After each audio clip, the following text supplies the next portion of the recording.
as well. Yeah. A dog and a cat with interesting names, to say the least. Yeah. That's Oprah. That's Oprah. Okay.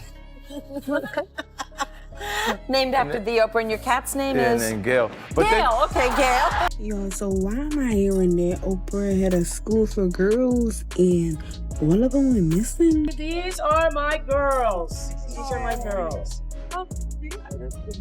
Something strange is going on with Oprah Winfrey's South African School for Girls. Started spreading rumors that girls are disappearing from the school. According to these rumors, several students from the school have gone missing. Hollywood shook a little this week after a bold claim resurfaced, and it came straight from 50 Cent.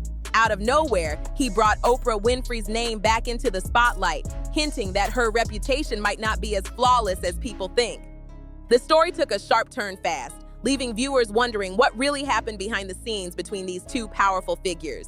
For years, whispers have been floating around about Oprah allegedly blocking opportunities for certain Black actors, supposedly to keep her own influence untouched at the top of the industry. He fired back hard, saying Oprah didn't rock with the culture he came from, and even joked that she acted Black on the outside and white on the inside. He doubled down, saying, "I think she caters to older white women," insisting that her audience had nothing in common with the people who supported his music. According to him, Oprah's values didn't align with what he represented, so she would never welcome him onto her show. But instead of feeling shut out, he flipped the whole situation and claimed that being denied by someone at her level actually proved how far he had come. 50 Cent once said, "If we can't be cool, then let's just admit we're on opposite sides." And he meant every word. Favorite meal for him? When he was growing up, his favorite food was pork and beans and Franks. Mm-hmm. Really? Mm-hmm. You still like them? Yeah. It was the fastest. Like things she. He claimed that leaning into the tension with Oprah actually worked out better for him in the long run. But here's the twist. That sit-down interview everyone remembers? According to him, it didn't happen because Oprah suddenly changed her mind. The story surrounding Dave Chappelle only grew more complicated once he left for South Africa. Some people believed he went there to protect his peace. Others said he was escaping industry pressure. But when he tried explaining his side during that interview with Oprah, viewers noticed how often she cut him off, almost steering the conversation toward claims he never made about himself. It left many wondering whether his voice was really being heard at all. But Dave wasn't the only one who walked away from Oprah feeling misunderstood. Taraji P. Henson and Monique had their own situations that stirred up major conversation, and honestly, the similarities were hard for people to ignore. In 2023, Taraji shocked everyone when she publicly opened up about feeling underpaid for her role in The Color Purple. Made about, I was there for a Crash for the movie. Yeah. And basically she said something about not agreeing with my music, but she thought I did great in the movie. And of course I was up there with the whole cast of Crash. Mm-hmm. And so I didn't necessarily felt like that needed to be said. You didn't agree with my music. And even if you don't agree with certain songs I made, say you don't agree with certain songs, don't say you just don't agree with all of my music. The moment she spoke on it, social media immediately brought Monique's name back into the spotlight because the patterns felt too familiar. Taraji later sat down with Gayle King, Oprah's longtime close friend, and during that emotional interview, Taraji was clearly struggling. Instead of offering comfort, Gayle's reactions came across to many viewers as dismissive, almost joking through Taraji's pain, which only intensified the frustration people already felt. And since Gayle and Oprah moved closely together, there were rumors floating around for years that their friendship might be deeper than the public knows. So naturally, folks assumed Gayle wasn't about to let anything slide that could paint Oprah in a bad light, especially not on her own platform. Right in the middle of all this chaos, 50 Cent did what he always does. He jumped straight into the conversation. He reposted an article about the situation with Taraji. To say what she said, and then I had my rebuttal, and when I saw the final show, her comments were in there. Right, was in there, but yours wasn't in there. And mine weren't in there, so it just looked like I kind of took it. Wow. Like was just quiet and didn't You're say this nothing. man? And added a caption basically saying, "They messed this up. Forget them. Taraji, I'm ready to work with you. Let's go." It was classic 50, and it was time for real accountability. He even added that once he puts someone on his green light gang, he doesn't miss. Pure 50 Cent energy.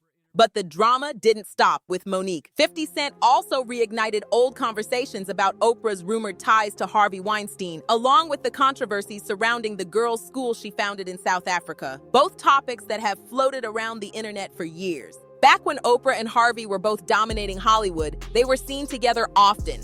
Red carpets, industry events, even film projects.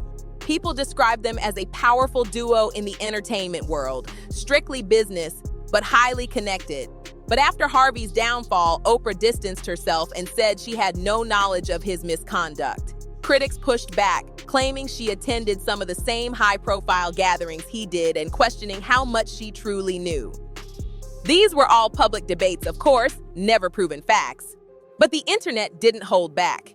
And then came the conversation about her school in South Africa. When the academy opened in 2007, it was supposed to be Oprah's dream project, a place for young girls to learn and grow. But things took a dark turn when a dormitory staff member, Virginia Tiny Mokapo, was charged with multiple counts of misconduct towards students.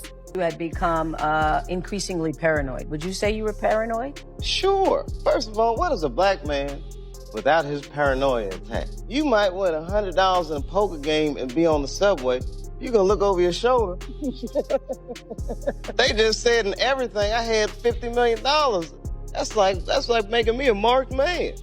So did you go to a psychiatric hospital? In South Africa? Yeah. Who is me? I'm insane.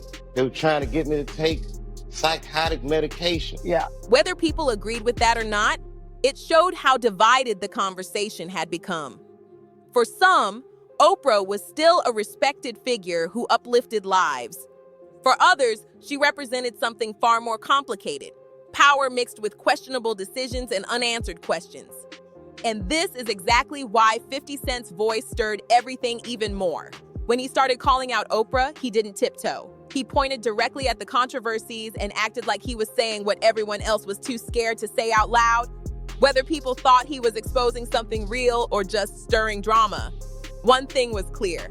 His comments forced the spotlight right back onto situations Oprah probably hoped the world had forgotten. So now the conversation shifts to you. What do you actually think about everything 50 Cent has said? Do you believe he's simply speaking his mind, or is there something deeper motivating him?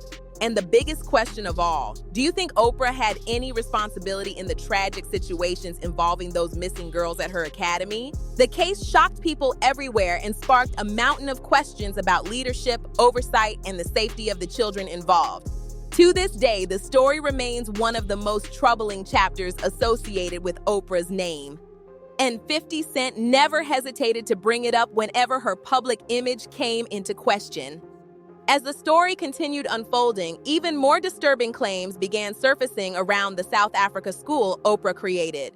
Reports at the time said a staff member was accused of acting wildly inappropriate with students. And when the news broke, Oprah immediately flew across the world to apologize face-to-face and remove the headmistress on the spot. The cameras captured her looking devastated, insisting she would overhaul everything and rebuild trust from the ground up. But here's where things shifted. Many people believed her reaction wasn't genuine.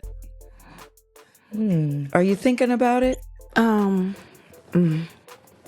I'm just tired of working so hard, being gracious at what I do, getting paid a fraction of the cost. I'm tired of hearing my sisters say the same thing over and over.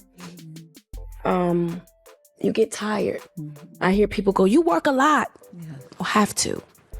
The math ain't mathing. Tired of hearing that my entire career, 20 plus years in the game, and I hear the same thing, and I see what you do for another production, and when it's time for us to go to bed, you don't have any money. They play in your face.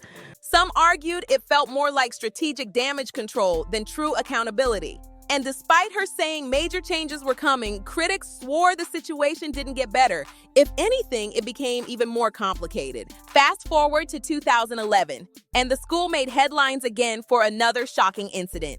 One of the students secretly gave birth without anyone knowing she had even been pregnant. When the situation was discovered, rumors exploded online with every kind of wild explanation you could imagine, including bizarre whispers about supposed rituals. None of these claims were proven, But that didn't stop the internet from running with them. It quickly turned into a storm of speculation, conspiracy posts, and theories that spiraled so far beyond the facts that no one knew what was real anymore. Whenever Oprah found herself in the center of controversy, the internet reacted instantly and loudly. Some people had extremely strong opinions, including claims that she had suspicious connections or friendships with high-profile individuals who were later exposed for wrongdoing. One person online even said Oprah was close with Epstein and pushed the idea that she had visited his island, a claim that circulated heavily but was never backed by evidence. Still, you know how the internet works. Once a rumor catches fire, it spreads whether it's true or not. Another person posted about how Oprah's influence in the Black community needed to be questioned. Their words were blunt. Oprah has been an issue for the Black community. We gotta stop supporting someone just because they're Black. Character matters. It happened because certain people behind the scenes allegedly pushed her into it, since 50 was dominating the industry at the time, and having him on her show meant guaranteed ratings. But 50 wasn't the only one who felt targeted. Ludacris had his own story, and he wasn't quiet about it either. When Ludacris joined Oprah's show to promote the movie Crash with the rest of the cast, he walked in expecting a normal press conversation. Instead, he claimed Oprah barely acknowledged the film and went straight into questioning him about the language in his music, especially the N-word. The whole point of his appearance was supposed to be the movie, but the interview took a completely different direction. And according to Ludacris, things didn't stop there. He later said Oprah cut out parts of his responses, making him look less articulate and reinforcing stereotypes that he felt were already being pushed onto Black entertainers. To him, it felt like he was being used to appeal to a specific audience, even if it meant harming his reputation. Then came Dave Chappelle, another name often brought up when people talk about Oprah's most controversial interviews. After Dave walked away from that massive $50 million deal with Comedy Central, he appeared on Oprah's show to talk about what happened. But according to people who followed the situation closely, the interview felt tense. Many believed Oprah was trying to get Dave to admit to struggling with substances, even though that wasn't what he said publicly at the time. Rumors were swirling everywhere about the real reason he turned down the contract, with some claiming the terms were so intense that he felt unsafe after rejecting it. Loud, direct, and ready to insert himself where the drama was burning the hottest. But what Taraji didn't realize at the time was that she was stepping into a battle Monique had been fighting for years. Anyone who's been online knows Monique has openly called out Oprah and Tyler Perry for allegedly pushing her out of the industry. Her claim? Everything changed after she declined to do unpaid press runs for the movie Precious. She said she was only paid $50,000 for the entire project, and even then, they wanted her to use that same paycheck to cover her own travel and hotel costs. To Monique, it felt like she was being punished for setting boundaries, and she's never stopped speaking on it since. While Monique was speaking out about her experiences, one person stood firmly beside her, 50 Cent. He wasn't shy about it either. He shared a photo of Monique and wrote something along the lines of, "If you want Monique back on top, say the word. Let's make it happen." He doubled down too, saying he caught her stand-up show during Super Bowl weekend and was blown away by how sharp and captivating she was. According to him, she deserved way more respect than she'd been given. Later, he took it even further and publicly urged Tyler Perry and Oprah to apologize to Monique, saying he was ready to help revive her career if they wouldn't stop holding her back. In his words, this situation had dragged on long enough, or is that just another layer of internet speculation that got twisted over the years? These debates have stayed alive for more than a decade, and each time Oprah's name pops back into the cultural conversation, the same controversies rise again like they never left. It says a lot about how powerful she is, and how powerful the accusations against her are, even when they're based on rumor, mistrust, or incomplete information. But now I want to hear from you. What's your take on Oprah's legacy? Has she been misunderstood, or is 50 Cent shining a light on something people have avoided addressing for years? Drop your thoughts in the comments, because this one gets messier the deeper you dig. And before you head out, make sure you like, share, and subscribe so you don't miss any of the wild celebrity drama we uncover next. I'll see you in the next one. And if you're ready for even more chaos, click on the video appearing on your screen right now. Trust me, you're not going to want to miss it.